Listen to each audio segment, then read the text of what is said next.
Star Trek Into Darkness, to many fans, is considered to be one of the worst movies in the history of the Star Trek franchise. And while JJ is out there saying the Star Trek Into Darkness was a good movie and that it has nothing to do with the Wrath of Khan, we might as well just say that it was another version of the Wrath of Khan. For the simple fact, Khan is set loose. He starts to seek his vengeance on not Kirk, but on Admiral Marcus and Starfleet. So yes, this is another Wrath of Khan.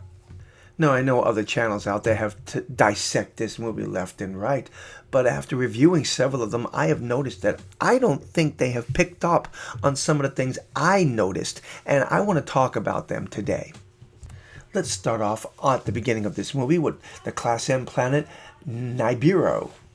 We have Kirk and McCoy running away from the natives, which was apparently part of the plan, and Kirk decides he's going to shoot their ride. Now, this itself really isn't a problem for me. Kirk's panicking and does something incredibly stupid.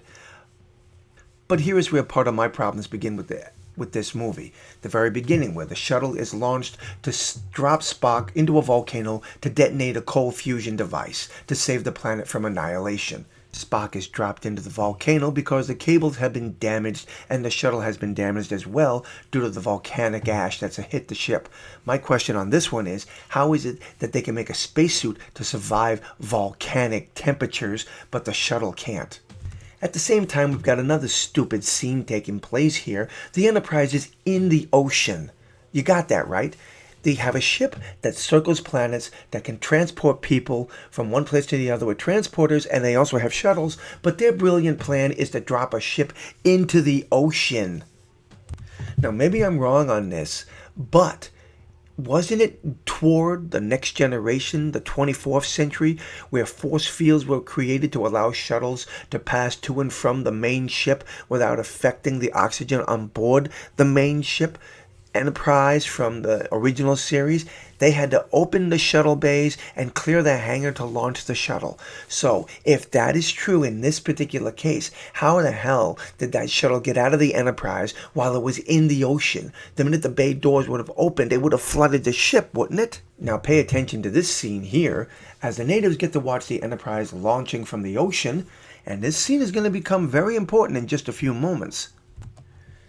After rescuing Spock from the volcano, Spock decides to lecture the captain about the Prime Directive and how a starship was seen launching from the ocean.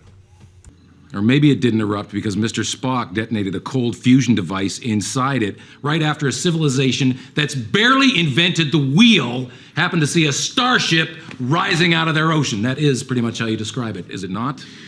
So let me see if I've got this right. Spock is trapped in a volcano with magma exploding all over the place, and he writes a report saying that he witnessed the Enterprise launching from the ocean and in front of the natives of that planet.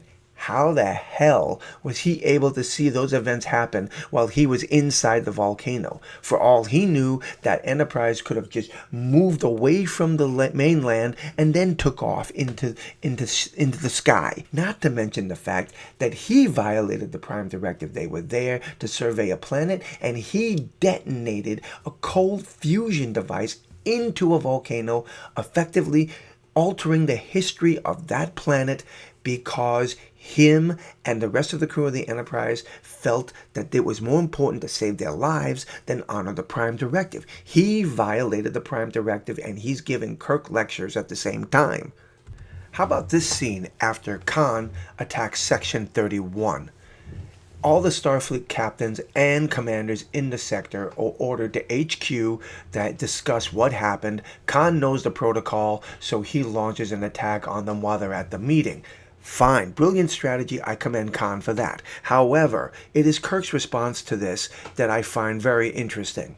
So Khan is launching his assault on the Starfleet captains and the commanders, and Kirk decides to run to the other side of the building to try to stop him. And along the way, he grabs a gun and sees other guards or military officers going to help. He doesn't stop them to help him with his side of the plan. He decides to do this all on his own. right here. With the help of the other guards and their weapons, he could have taken Khan out in an instant. But this is probably the stupidest scene in the whole movie. Another problem with this movie is Admiral Marcus's ingenious plan to get a war going with the Klingons. He is going to use 72 torpedoes that have Khan's people in them and fire them at Kronos in the hopes of killing off Khan. But at the same time, in doing so, he would start a war with the Klingons. So Kirk ignores Admiral Marcus's orders to kill Khan and get the heck out of there, even though the ship's engines have been damaged. Kirk decides to follow Spock's advice, go to the planet, and capture Khan. He has just invaded Kronos, right? And the Klingons, probably, who were monitoring that sector, have informed the High Council that a Federation group of officers is now on the Klingon homeworld, and that would be classified as an invasion, wouldn't it? You better stop and think about what you're doing, Kirk. You better think about what you did on Kronos. You made an incursion onto an enemy planet. You killed a Klingon patrol. Even if you got away without a trace, war is coming. And who's gonna lead us? You? While I do acknowledge that there is some brilliance in Admiral Marcus's plan, there is a little stupidity in the storytelling here, because not only does this never get settled in this movie, it is never brought up again, especially with Star Trek Beyond. We go beyond the Klingons and over to Kroll and his ridiculous story. Now, one last thing to talk about here, the stupidity of the design of this ship. Now, if you look at where the engines or the nacelles connect to the body of the Enterprise, you'll see they're on the same level as the shuttle bay. More to the point, the engine room is in the shuttle bay. So when Scotty refuses to sign off on these torpedoes, he heads off to the engine room. And if you watch carefully, Kirk is running right behind him, and we're in the engine room where they're still continuing their conversation about Kirk's wanting Scotty to sign off on the torpedoes. There are so many bad choices, bad set designs, bad designs of ships that were made in this movie. Who thought that these were good decisions? I hope they don't have a job after this, because this was terrible. I would love to know your thoughts and comments on this.